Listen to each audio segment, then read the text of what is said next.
자, 사도행전을 보면 바울이 설교한 내용이 기록되어져 있는데 우리가 어제 살펴본 대로 바울은 어느 마을에 가면은요 가장 먼저 회당에 가서 말씀을 전했다는 것을 우리가 살펴보았습니다. 사도행전에 기록된 바울의 설교는 모두 9번입니다.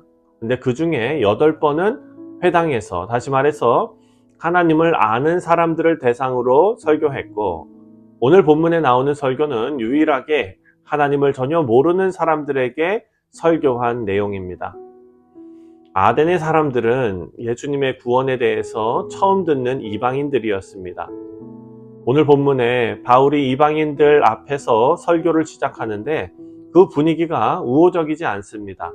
16절을 보면은요, 16절에 바울이 아덴에서 그들을 기다리다가 그 성에 우상이 가득한 것을 보고 마음에 격분하여, 바울의 설교를 듣는 사람들도 바울에게 우호적이지 않고 또 바울 자신도 아덴 도시의 상황이 온 도시에 우상이 가득한 것을 보면서 마음에 격분했다라고 기록하고 있습니다. 사실 아덴은 바울이 복음을 전하기에 너무나 어려운 도시였을 것입니다. 우리가 잘 아는 대로 아덴은 그 당시 최고의 학문을 자랑하던 도시 아닙니까? 그리스 수도 아테네는 서양 철학의 시작지입니다. 수사학, 문학, 과학, 이런 모든 것들의 지혜의 본고장이라고 자신들이 생각하며 자부심을 갖는 그런 도시였습니다. 그런데 이런 도시에 우상이 가득했다라고 성경은 기록합니다. 그리스 아테네는 우리가 잘 아는 대로 그리스 신화가 있지요. 신들이 얼마나 많았는지 자기의 상황에 맞춰서 신들을 골라서 섬기는 맞춤형 우상 숭배가 가득했던 그런 시절입니다.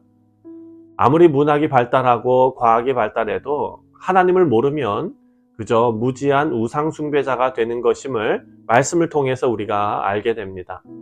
24절과 25절 말씀을 보면 우주와 그 가운데 있는 만물을 지으신 하나님께서는 천지의 주제시니 손으로 지은 전에 계시고 손으로 지은 전에 계시지 아니하고 또 무엇이 부족한 것처럼 사람의 손으로 섬김을 받으시는 것이 아니니 이는 만민에게 생명과 호흡과 만물을 친히 주시는 이심이라. 아멘.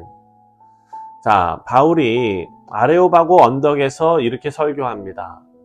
그곳에는 지혜 있는 자들, 철학자들, 말 잘하는 사람들, 이런 사람들이 다 모여있는 그런 장소지요. 지금 바울의 설교를 듣는 사람들은 자신들의 지식을 최고 가치로 여기는, 날고 기는 아주 잘 나가는 철학자들입니다. 바울은 이 사람들의 의식 속에 깊이 자리 잡고 있는 신에 대한 잘못된 생각을 지금 바로잡아 주려고 변론하고 있습니다. 하나님께서는 아덴 사람들이 알고 있는 신화 속에 만들어낸 신들과 본질적으로 다르다라는 것을 강조하는 것입니다. 아덴 사람들은 3만이 넘는 신들을 골라서 섬기고 있습니다. 여기서 바울은 하나님께서 우주와 만물을 지으신 창조주라는 사실을 지금 말하고 있는데요. 그래서 하나님은 무엇이 부족한 존재처럼 사람의 섬김을 받아야 하는 분이 아니라는 것을 말하고, 지금 아덴 사람들이 신을 섬기는 방법처럼 자신의 소원을 이루기 위해서 자신이 골라서 섬기는 신에게 그 소원에 상응하는 어떤 것을 제공해야 한다라는 이 사람들의 생각을 지적하고 있습니다. 우리 사랑하는 성도님들, 아덴 사람들처럼 나의 유익을 위해서 신을 이용해서 거래하는 것은 우상 숭배의 전형적인 모습입니다. 하나님과 성도들의 관계는 25절에 나와 있는 대로 25절에 무엇이 부족한 것처럼 사람의 손으로 섬김을 받으시는 것이 아니니 이는 만민에게 생명과 호흡과 만물을 친히 주시는 이심이라.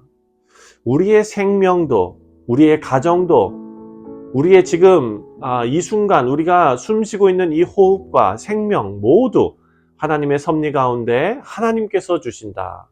바로 그것을 주시는 분이 우리 하나님이심을 알아야 한다라는 것입니다.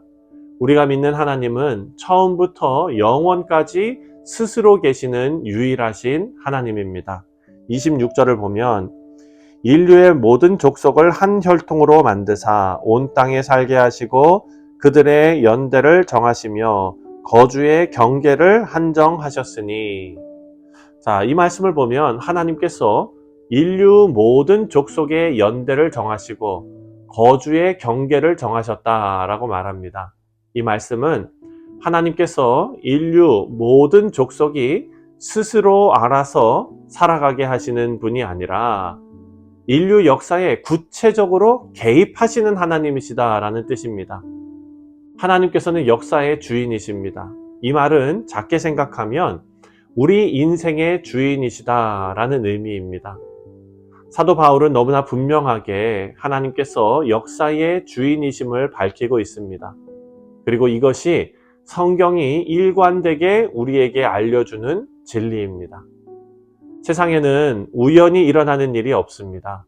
모두가 역사의 주인이신 하나님께서 만물을 하나님의 뜻대로 다스려 나가시는 하나님의 섭리인 줄 믿습니다.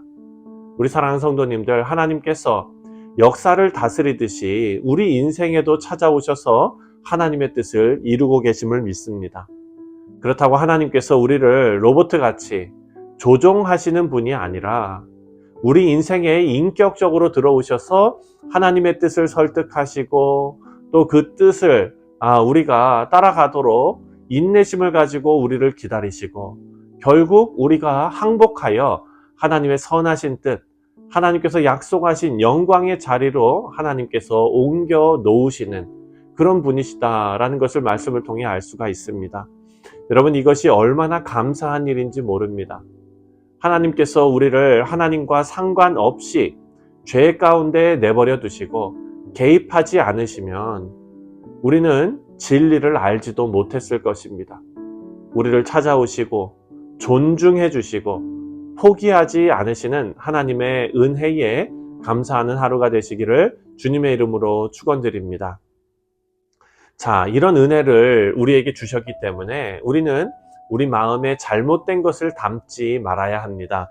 29절과 30절 말씀을 보면 이와 같이 하나님의 소생이 되었은즉 하나님은 금이나 은이나 돌에다 사람의 기술과 고안으로 새긴 것들과 같이 여길 것이 아니니라.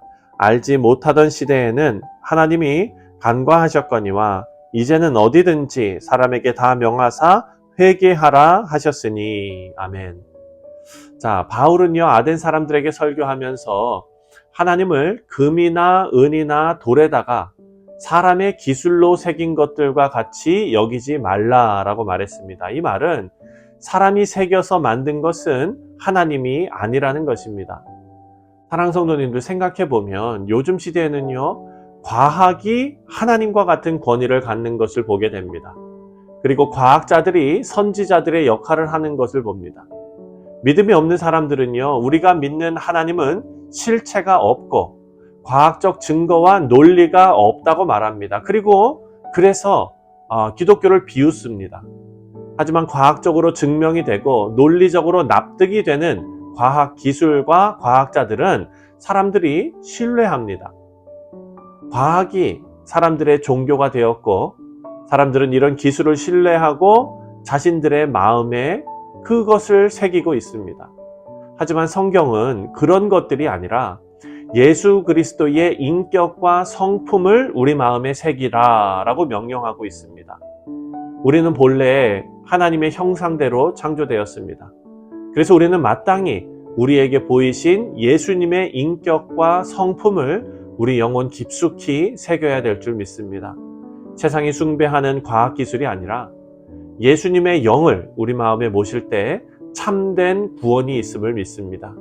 우리 사랑하는 성도님들, 오늘 하루도 우리 안에서 역사하시고 우리를 영광의 자리로 옮기시는 하나님을 찬양하시고 감사하는 복된 하루가 되시기를 주님의 이름으로 축원드립니다. 기도하겠습니다.